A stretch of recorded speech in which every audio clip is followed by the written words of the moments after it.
Maraming boksingero na ang gumagamit ng Philly shell, subalit si Floyd Mayweather lang ang nag-iisang tao na nakuha ito ng perpekto na tinatawag na nitong The Mayweather Defense. Ang estilo kung saan mas nakapokus ito sa depensa at kalkuladong mga suntok, bagay ng pinakamahirap na pagsamahin sa isang boksingero. Marahil ay may inis ka sa tuwing makikita mo na ganito ang itsura ng depensa ni Mayweather sa tuwing lalaban ito. Sino ba naman ang matutuwa na ang paborito mong boksingero at inaakalang tatalo na sa mayabang na ito ay isa din pala sa pahihirapan niya. Kaya nga pag sinabi nitong easy work lang ang kanyang kalaban ay malamang na madali nga lamang talaga ito para sa kanya. Hindi lang sa depensa nito na tinatawag na shoulder roll defense umaasa si Mayweather.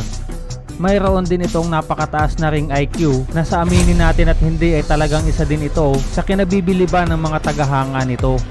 Kayang-kaya nitong aralin ang galaw at estilo ng kanyang mga kalaban sa mismong labanan nito at kayang-kaya nitong mag-adjust sa napakabilis na panahon lamang.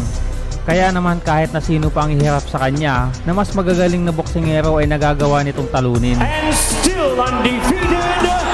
Sa video natin ngayon ay alamin natin kung papaano nga ba ginagawa ni Mayweather na maging easy fight ang kanyang bawat laban gamit ang shoulder roll defense.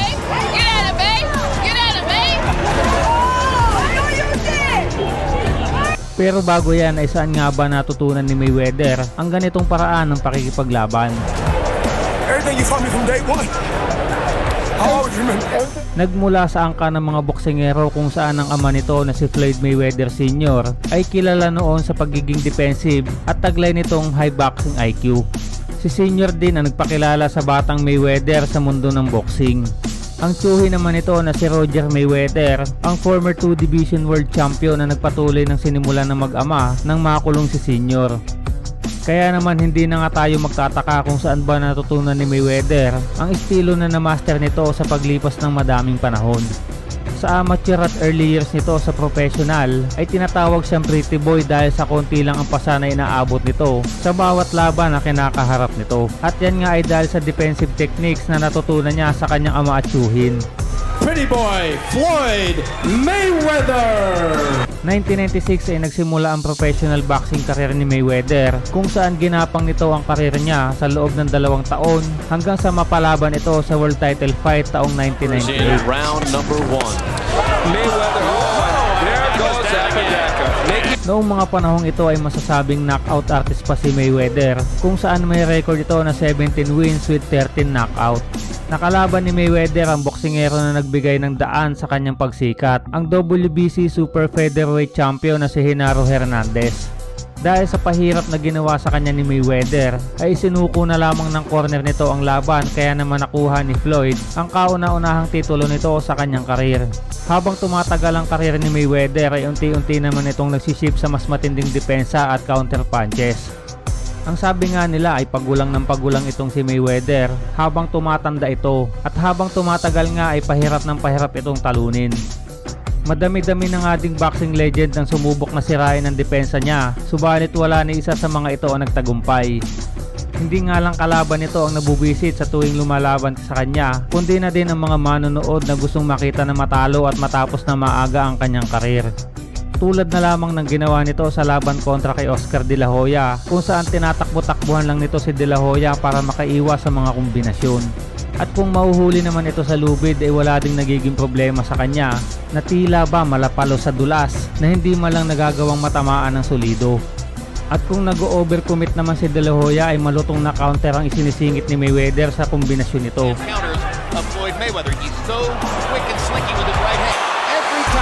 At dito nga ay makikita naman natin kung paano kinontrol ni Mayweather ang malatoro na si Ricky Hatton. May nagsasabi pa nga na knockout ang aabutin dito ni Mayweather dahil masyadong aggressive si Hatton.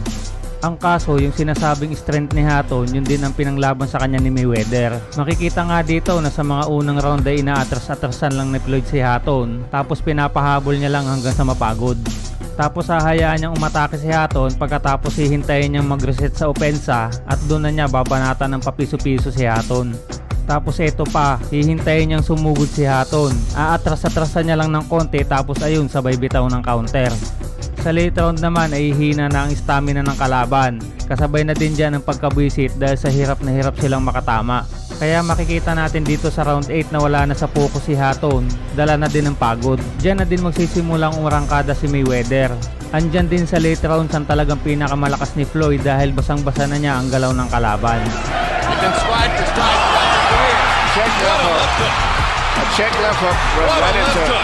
Tingnan naman natin kung paano lumaban si Mayweather sa isang counter puncher, kung saan nagmukhang ordinaryong boxer lang si Marquez dito.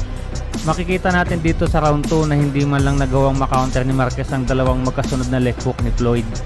Ibig sabihin nga niyan talagang napakabilis din ang suntok nito, na kahit si Marquez na sanay kumounter ng mabibilis na suntok ni Pacquiao ay nasisingitan lang din ni Floyd ng ganito kadali. Straight right hands. Mayweather's in also. Dito naman sinusubukan counterin ni Marquez yung right straight ni Mayweather, subalit sinasayawan lang ito ni Floyd. Tapos kapag si Floyd naman ang kumakounter pasok na pasok talaga sa mukha ni Marquez. Kapag kino-corner si Floyd sa lubid mas lalo pa itong mahirap patamaan dahil nga mas lalong humihigpit ang depensa nito. Ganyan kahirap para sa mga nakakalaban nito kung paano nito kakalabanin si Mayweather. Ito naman kung paano lumaban si Floyd sa tulad ni Pacquiao na aggressive at napakabilis bumitaw ng kombinasyon. Para hindi basta-basta makapasok at makapag-setup ng mga kombinasyon si Pacquiao ay ginajab-jab lang ito ni Floyd. At dahil accurate puncher nga din ito ay nasisingitan na niya ng counter ang suntok ni Pacquiao para nga naman hindi na matuloy ang mga kombinasyon na sasaluhin niya.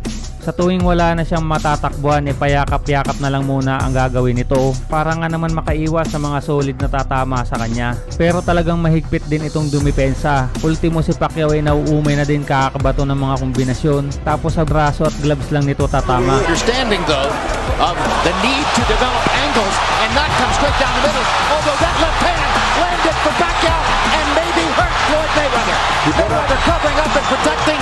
Tapos ito naman yung mabilis na left hook ni Mayweather na ginagawa niya din kay Marquez. It's too close. Good hook right there. Great left hook by Mayweather. Goes to Yung mga ganitong galungan ni Floyd ang talagang kumukonekta kay Pacquiao simula pa lang ng laban hanggang sa matapos. Babanat ng konti, aatras, sabay balik, tapos bibitaw ng 1-2 na talaga namang nagiging effective. Kung iintindihin nga natin ang mga pinagagawa ni Floyd sa ibabaw ng ring, ay kahit papaano ay mapapabilib din tayo sa talento ng taong to. Hindi nga din naman siguro magiging pound for pound king, 5 division champion at undefeated hanggang sa mag-retire kung patakbo-takbo lang din naman ang ginawa nito sa kanyang buong karir.